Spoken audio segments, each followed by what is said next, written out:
Welcome to BOJTV's Trending News for top stories in local, regional and international news, along with sports report and local weather forecast. I'm Carla. Coming up in our local trending news, JPS targets medium and large businesses as steel and electricity as part of efforts to reduce US $240 million annual loss. American tourists held at airport in Montego Bay with cocaine and wood carving. Police impersonator held in St. Andrew during police operation. Ministry of Labour and Social Security say delayed path benefits will be paid out through post offices island-wide tomorrow.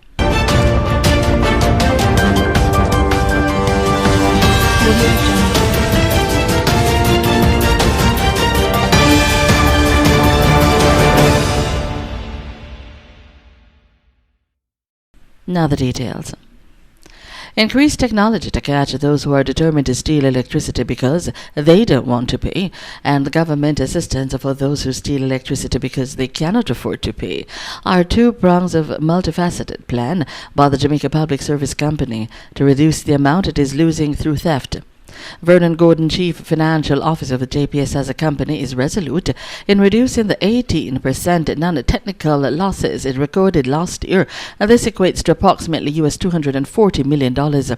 According to Mr. Gordon, the theft of electricity, which is a major social issue, needs the intervention of the government and work by the company through greater investment in technology. However, Mr. Gordon said business operators who are stealing electricity will be particularly targeted. An American tourist who was held at the Sangsters International Airport in Montego Bay, St. James on Saturday with a quantity of cocaine hidden in a wood carving was arrested and charged by the police. Charged with possession of cocaine, dealing in cocaine and attempting to export cocaine is Marcel Lewis of Texas in the United States of America.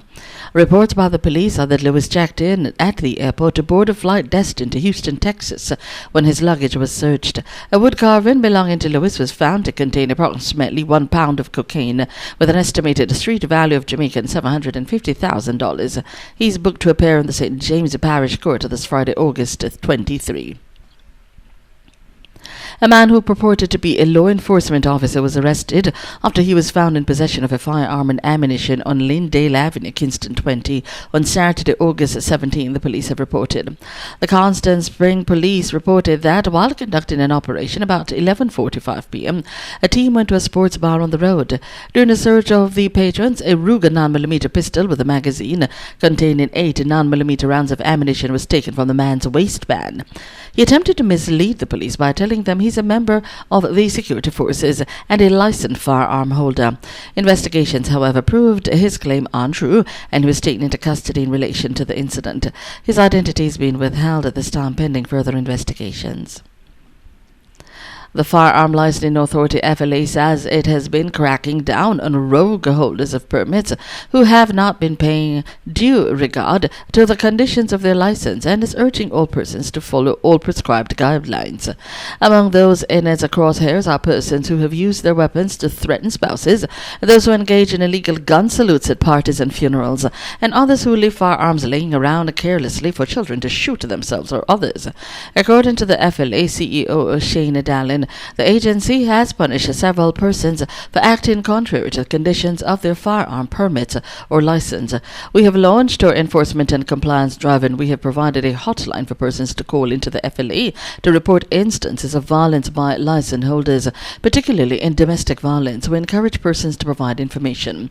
We have written to the Chief Justice asking for information, sharing between the FLA and the Family Court when our applicants are brought there under the Domestic Violence Act so that we can intervene.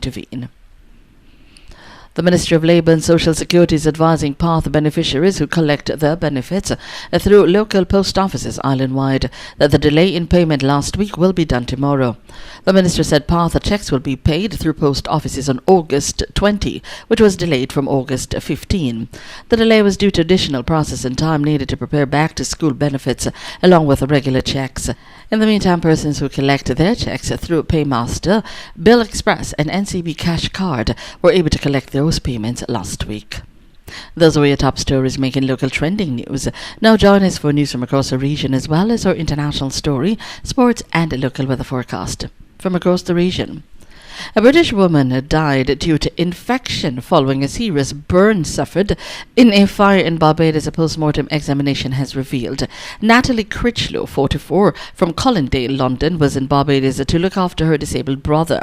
Her family had said that the mother of 3 was attacked and set alight while in bed. However, Royal Barbados Police Force said there were no signs of an intruder or flammable liquid on her clothing. In a statement on Friday, Barbados Police Commissioner Tyrone Griffith said that the seat of the fire was in the kitchen. It rapidly engulfed the house, and residents and workmen on a nearby property sprang into action to assist, he stated. They found Miss Critchlow in the garden of the house badly burned.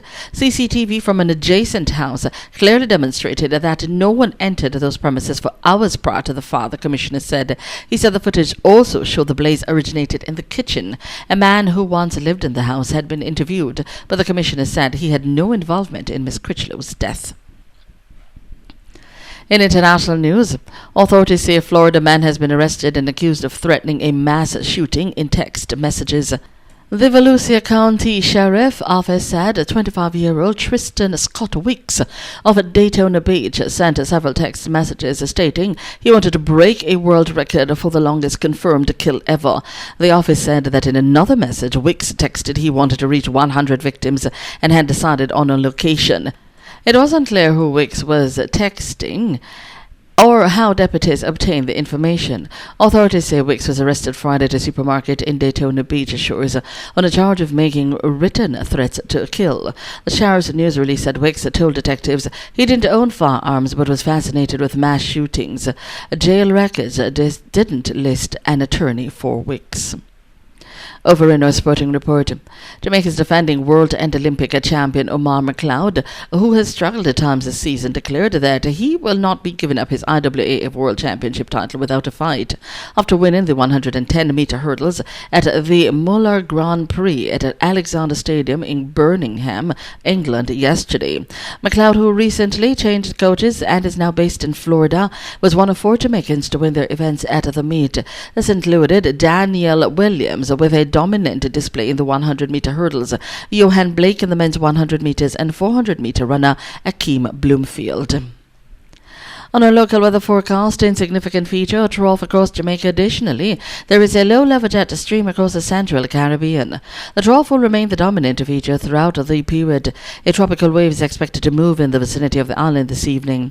The forecast for this morning will see partly cloudy skies with isolated showers and thunderstorms, mainly over northern parishes, windy along southern coastal areas. During this afternoon, widely scattered showers and thunderstorms, mainly across sections of northern and southwestern parishes, windy especially along southern coastal areas. Tonight, partly cloudy with lingering showers. Maximum temperature expected for Kingston as well as Montego Bay today is 32 degrees Celsius. That was BOJTV's trending news, your top local, regional and international stories, as well as a sports report and weather forecast. Until next time, I'm Carla. Thanks for watching.